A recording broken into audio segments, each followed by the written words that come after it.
When Chef Cat Cora was 15, she went to her grandfather with a plan. She's 15. She went to Granddad and said, hey, I got this idea for a cooking business. Man, as it works. Roll it. Cat Cora has whipped the foodie world into a frenzy.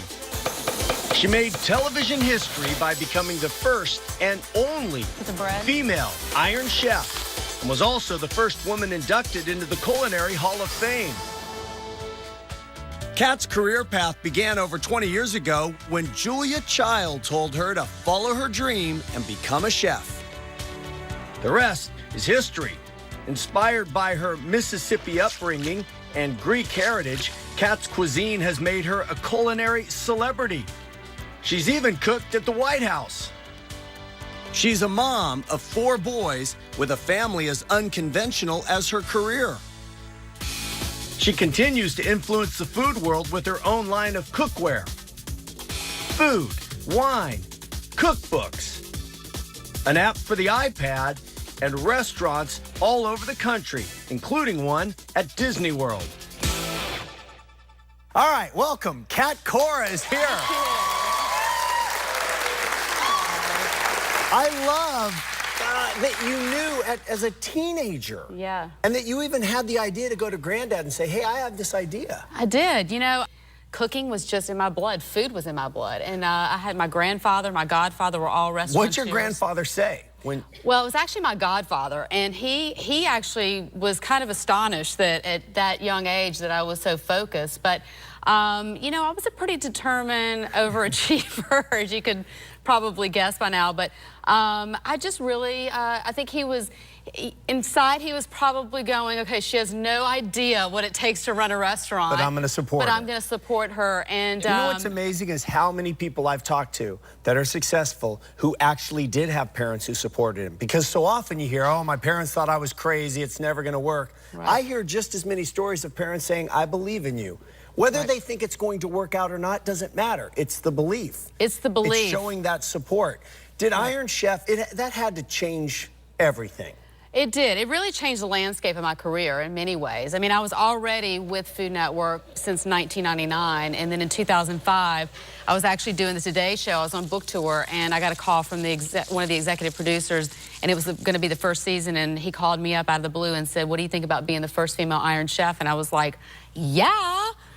Of course, and without knowing what I was getting myself into, but I just jumped at it. I didn't realize that there was a sort of that it was male-dominated. Right. I didn't understand that.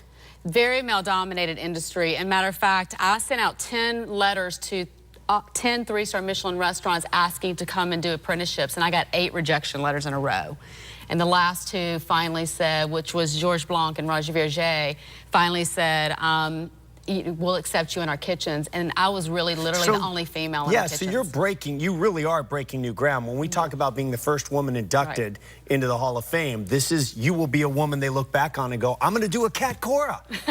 Right? I hope so. You know, that's, I think, the most, when I became an Iron Chef, getting inducted into the Hall of Fame, those things, you know, really in the beginning, I mean, you're so honored, but then what I realized was the impact that it has on the next female.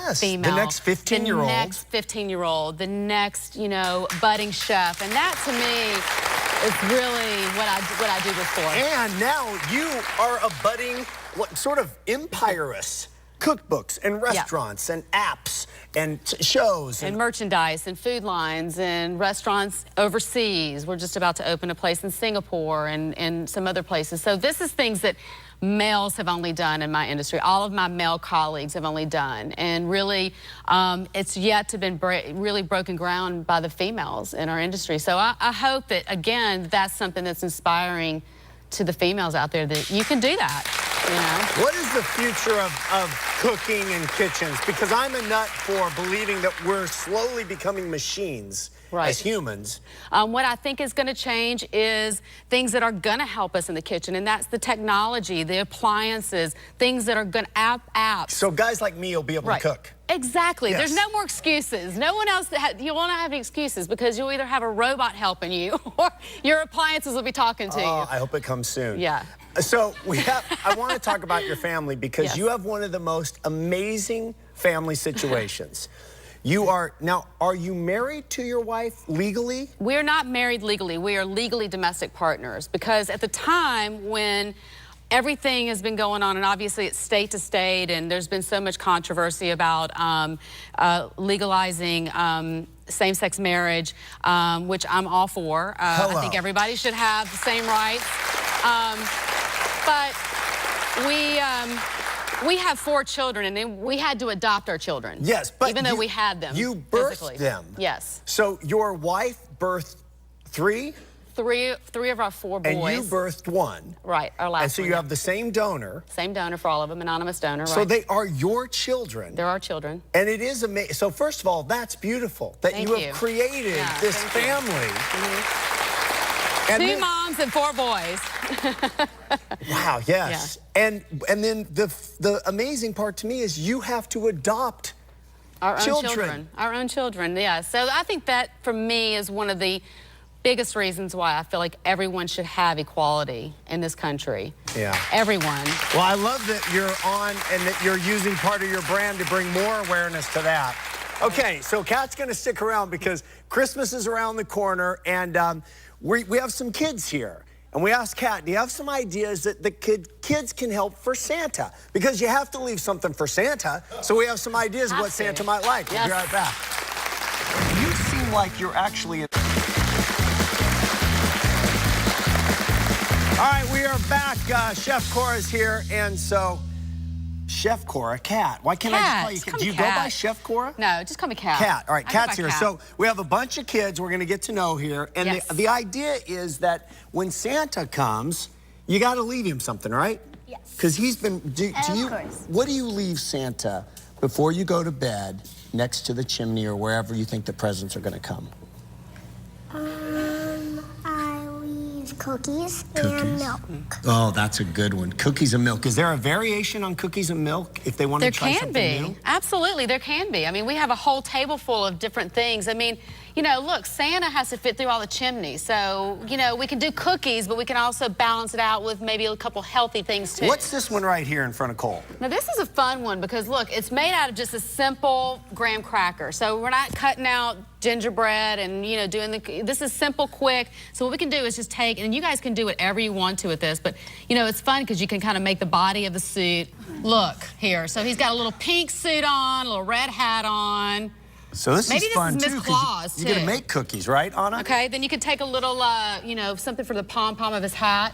Take a little pom-pom piece right there, boom. And then you can put on the 2 eyes right here. Cole, you want to do that? You guys want to do that? And the nose, and then you can make a beard with some of the marshmallows. And this is something the kids can just have fun with. You know, everybody can just kind of help, get in here. These are easy because it's just graham crackers, some different marshmallows, a little bit of icing. Voila, you got some cute Santa cookies that are fun and easy. All right, now, Anna, tell the truth because you're on television and you cannot lie. Do you ever leave beer for Santa? No, I actually usually leave apple cider and it's pronounced Anya. It's Gaelish. It's Gaelish. Anya, your name is. Oh, and I said Anna. Gaelish. Yeah, you're correcting me. Thank you, Anya. So you leave... Apple cider and cookies. And cookies is a theme. What do you think about fruit? Do you think Santa really wants a strawberry? Well, maybe? I don't know. Josh, what do you think? I don't know. Look, take a look down here. You're Santa Claus, okay? He's been out all night delivering toys. Now, he can go down here and have some fruit, like Kat's put together, or he can have one of these. What's he going to eat? He could put himself on a diet. Oh. So, yeah, if you're thinking... Or maybe one of those and one of these. And a little cheese. Kat, why are you pitching fruit? What is the reason? You know, because I think that, honestly, we all have... Whoa. Cole. Welcome back, Cole. Cole just fell off when he heard fruit. He just, you know, fell off the box. And that is called an apple box, You're going to hang out with me. All right. There you go. Okay.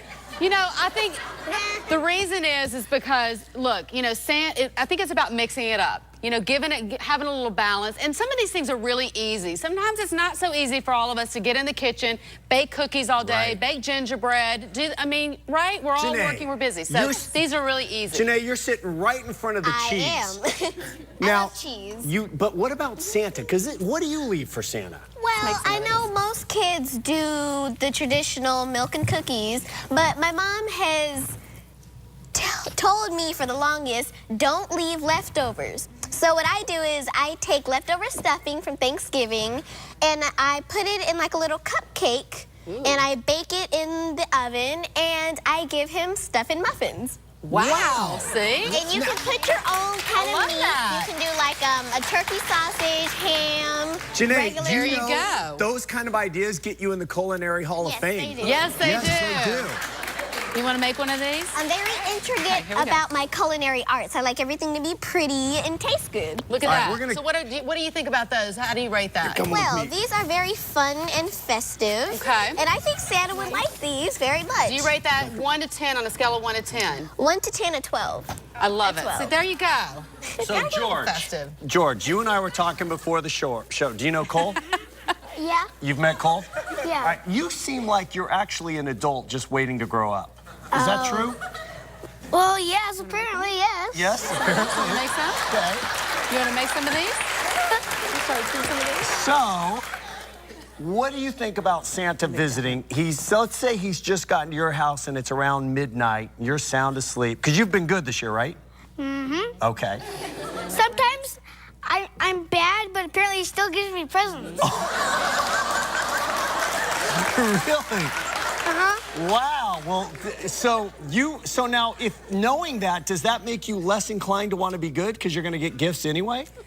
Well, I would probably want to be good. But if I'm not, it doesn't matter. Yes. Yes. So, which of these treats would you want to leave for Santa? Let's see, I would say maybe like 3 of them. The cheese. I'm Santa. You're Santa. Come here, buddy. The grapes. Pop back up there, Cole. There we go. And these Can you finish my little sparkles. Sparkles. Why don't you Yeah. put a little thing of that together and use some of this dip? And I want to talk to you, Gia. Okay. Because you're with a world-famous chef right now. Okay? Putting marshmallows and graham crackers. Santa Claus is coming. He's coming down the chimney. If he sees a really good treat, he's going to leave you an extra present. What are you going to leave him? He's gonna come. Of all these choices, Oh, wow. There's a lot of choices. And you have 7 seconds to decide. Nose on it too, like that. There you go. 5. I think one of those cookies. Yep, one of these cookies. Cookies are always going to win out. Kat, thank you so much for being here. Absolutely. And thanks for inspiring young women. Thank you. Get in there and work it out.